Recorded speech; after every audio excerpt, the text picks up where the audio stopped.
Hi, my name is Monica Williams. I am the CEO and one of the co-founders of RedDrop. We were founded in 2020, 2019, 2020. We provide and really work to create the best period products for school-age girls. So think elementary, middle, and high school-age girls. The idea for this was actually thought up by one of my co-founders. I am a third-time startup founder. And my real wheelhouse is supply chain fulfillment and distribution. And so from that lens, I looked at the opportunity and saw such a great opportunity both to grow a thriving, scalable business, but then also really impact girls.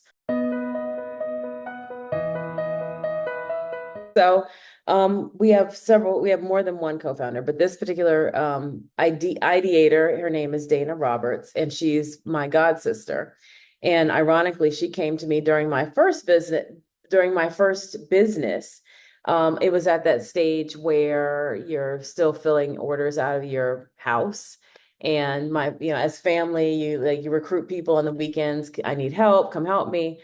But this particular day, she came in with like this really, at the time I didn't get it, but an idea found it in her classroom. So she's a lifelong educator, and that particular year she was teaching a class of fifth grade girls. So it was delineated by gender, and half of those girls started their period with her, and she noticed that most of them weren't prepared, and their parents certainly weren't prepared. So, as most teachers do, they solve the problem. And so, one girl in particular really kind of created the urgency, and that was a girl she found in the bathroom crying because she found blood in her underwear, and it was like just this is normal, but because the girl didn't know what a period was, she really freaked out.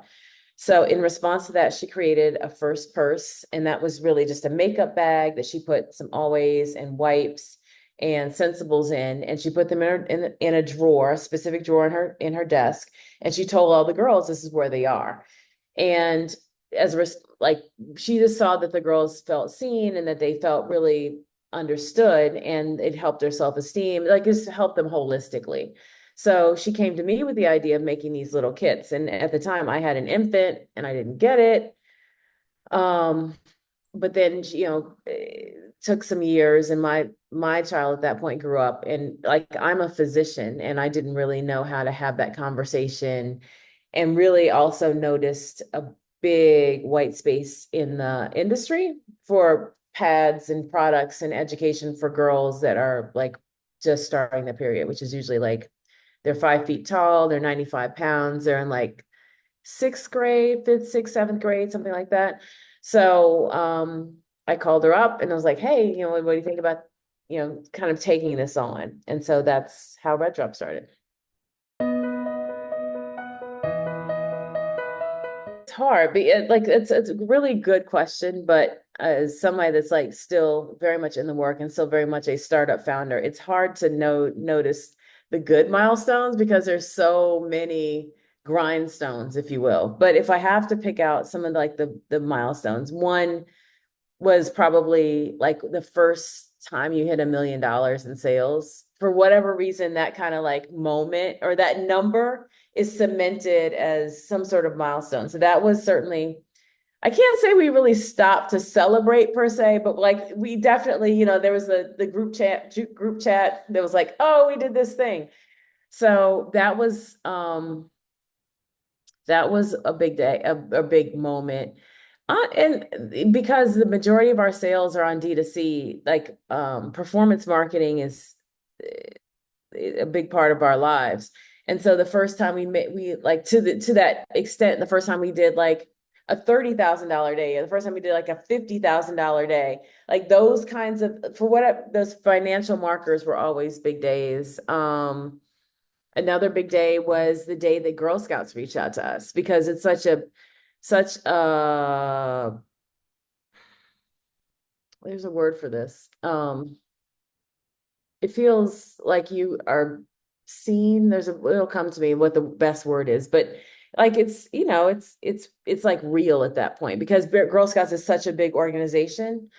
Um, and then honestly, so winning Black Ambition was tremendous. We are pretty much bootstrapped till now. We've done a lot of sales. We've been really, really scrappy.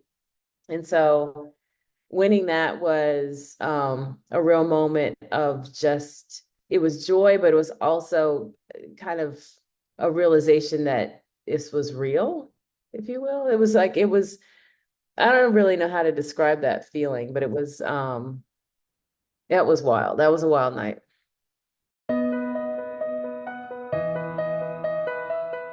I'd say some of our biggest challenges really did involve funding. And so I do believe that what we've created does solve a real problem. But the challenge is that as a physical product startup, it does require cash. And so while our stated mission was to grow, it would be really hard to do just that. And so it's funny because we just got off a meeting, like a strategy meeting. And it wasn't a full strat plan, but it was like, I will say that this investment does change things. So we're kind of like, it's kind of like a reset. How do we kind of think through this strategically? And our project manager, she's really pushing for one of the initiatives to be an inventory tracking system. And don't get me wrong, we have inventory tracking, but it's manual. It's not all manual. It's more manual. We have our warehouse and we have full-time workers there. And so we have a process where we do inventory, physically do inventory, then we have electronically deduct what we know we've sold. So we have a digital record and then a physical count.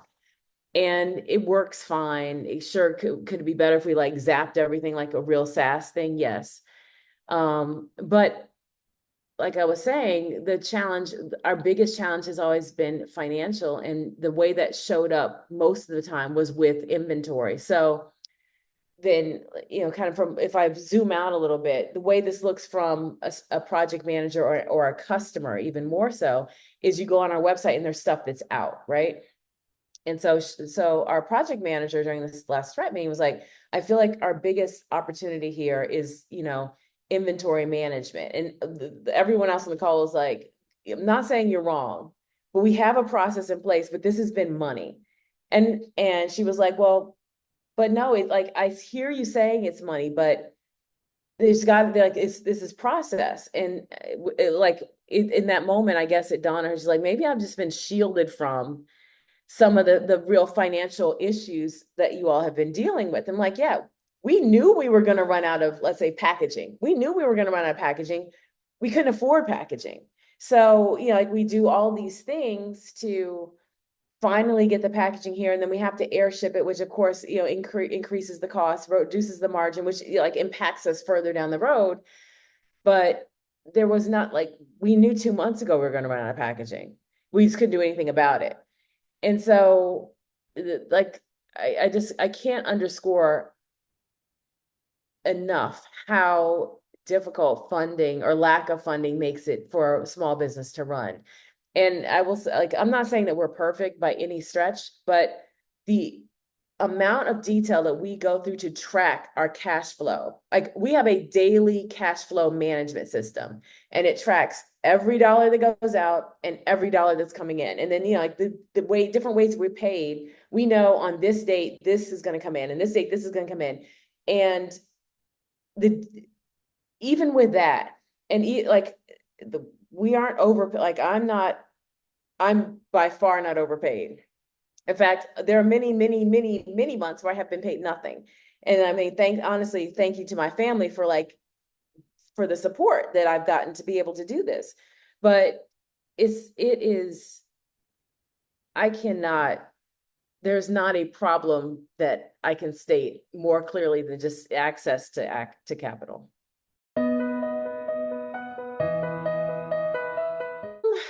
It's kind of hard to speak of because that's still that's a piece that's kind of still in formation. The way that I envision it is, and this may, I don't know how this is going to come across, but there was a movement that was kind of like, they call it the skinification of hair. So it was like, then, your scalp care and your hair care before, if you think about it, when not that long ago, you just went to the store to buy shampoo, and you bought, it was Suave and, regular stuff. You bought it, you put it in your hair, you washed your hair, you dried your hair, you went on with your life. Now there's the pre-treatment, there's like all of these steps to, now make your hair do this and that thing. And it's a part of wellness, it's a part of beauty, it's that. So, where I really see RedDrop and the impact that we'll make, and the kind of like, this is less community, but really back to impact, is I really think that empowering tweens and empowering school age girls the way that we're trying to is impacts the psyche and their self-esteem. And the way that we try to do that is really just to tie your period to like just, well, this is part of your wellness journey. And so one of the things, or I guess the overarching goal of what we're trying to do is to make periods like approachable and in some way cool. And like cool is, that may be a stretch, or maybe reaching there, but at least approachable and like normalized, desexualized.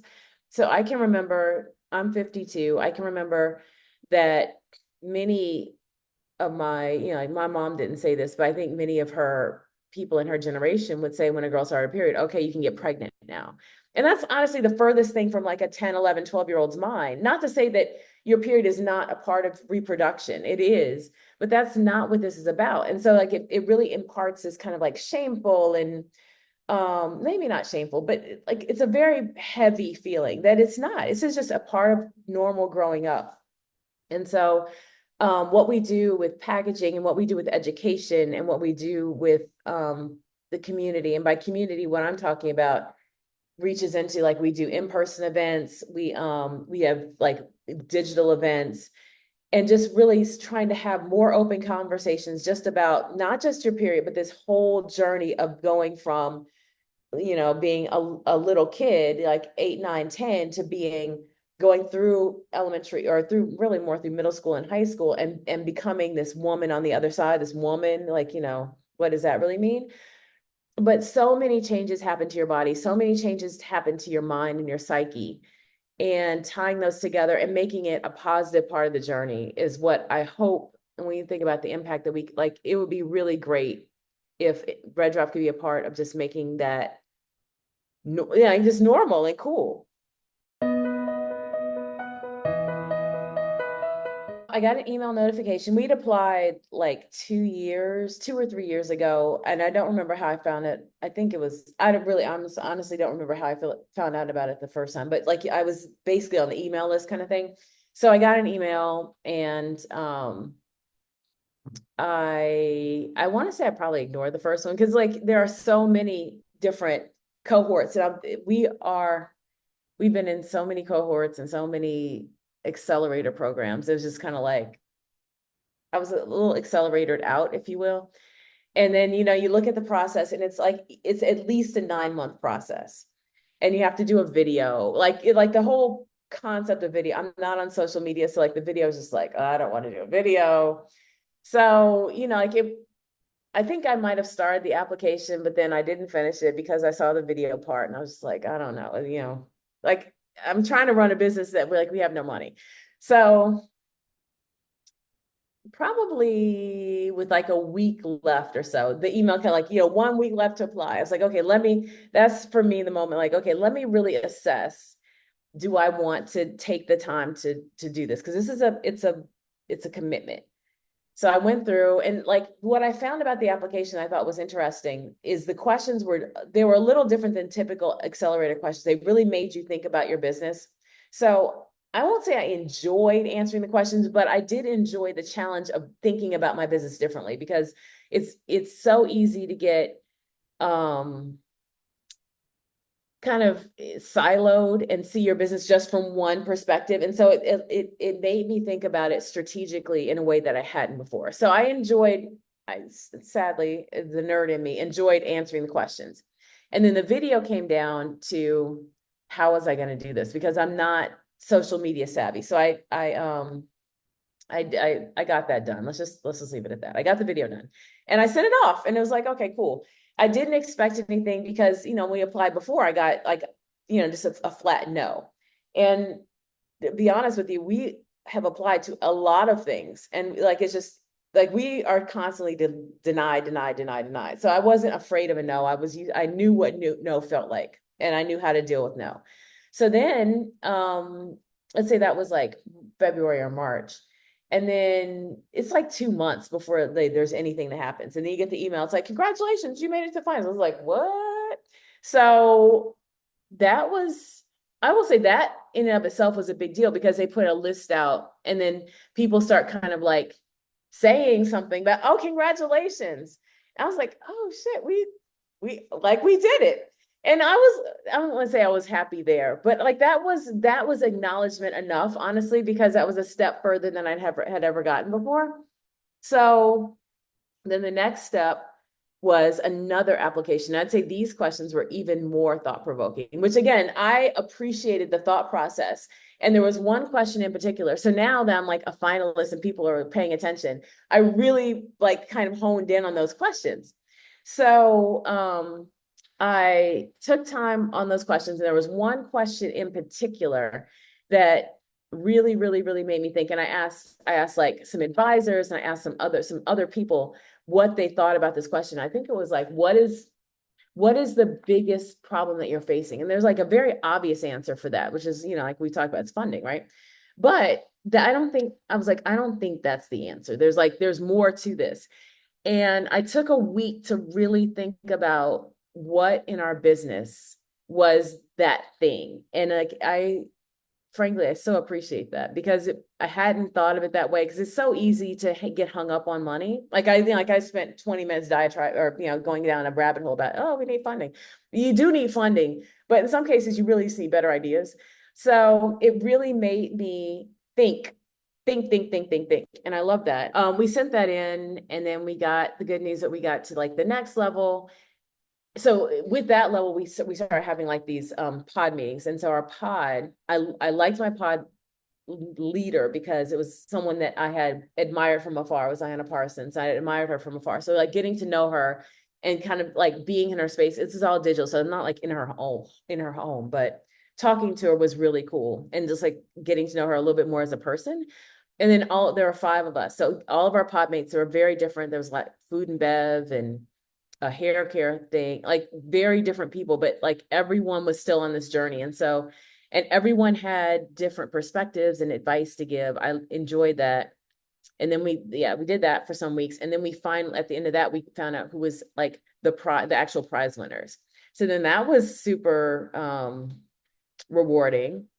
And then from there, it was just an absolute whirlwind, because from prize winner to demo day was like 2 or 3 weeks. And it was like, there's so much that happens, and that's a lot. So yeah, that's my answer.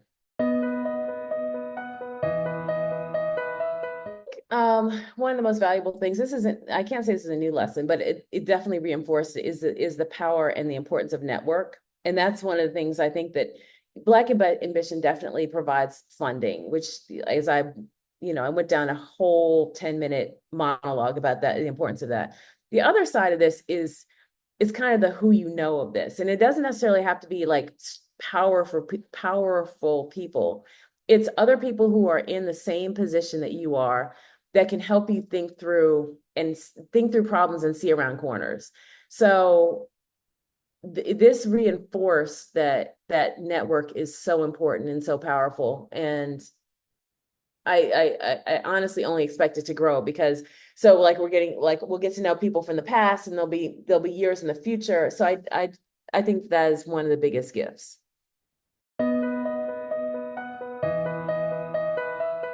I mean, I think this was definitely my second application. Even if you get rejected, it's just the application itself is valuable. And if you do make it to that first cohort and like no further, that's really where that network starts. So, I mean, A, there's nothing you can lose, and B, there's so much to gain.